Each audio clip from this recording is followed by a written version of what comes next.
14वां अध्याय, पुष्पों द्वारा शिव पूजा का महात्म्य। ऋषियों ने पूछा, हे महाभाग, भगवान शिव की पूजा किन किन पुष्पों से करनी चाहिए और उनसे क्या फल प्राप्त होते हैं। सूत जी बोले, हे ऋषियों, यही प्रश्न नारद जी ने ब्रह्मा जी से किया था। तब ब्रह्मा जी ने पुष्पों द्वारा शिव पूजन का महात्म्य बताया। ब्रह्मा जी बोले, हे नारद, धन की इच्छा रखने वाले मनुष्य को कमल, बेलपत्र, शतपत्र और शंख पुष्प से शिव पूजन करना चाहिए। 1,00,000 पुष्पों से पूजा करने पर पापों का नाश होता है और लक्ष्मी की प्राप्ति होती है।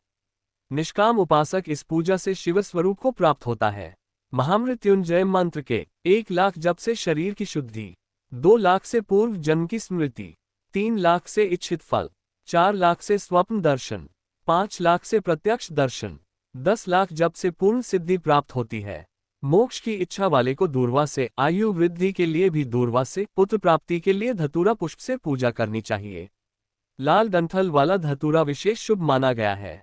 यश के लिए अगस्त्य, भोग मोक्ष के लिए तुलसीदल, शत्रुनाश के लिए जवा, अड़हुल, रोगनाश के लिए करवीर, आभूषण हेतु दोपहरिया, वाहन के लिए चमेली, धन धान्य के लिए जूही, वस्त्र हेतु कनेर, मन की शुद्धि के लिए सेदुआरी व शेफालिका तथा सुख समृद्धि के लिए हरसिंगार पुष्प श्रेष्ठ हैं।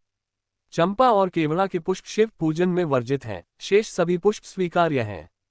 देवी पर अखंड चावल अर्पित करने से लक्ष्मी की प्राप्ति होती है। तिल, जौ, गेहूं और मूंग से पूजन करने पर क्रमशः दुखनाश, स्वर्ग सुख, संतान और धर्म अर्थ काम की प्राप्ति होती है।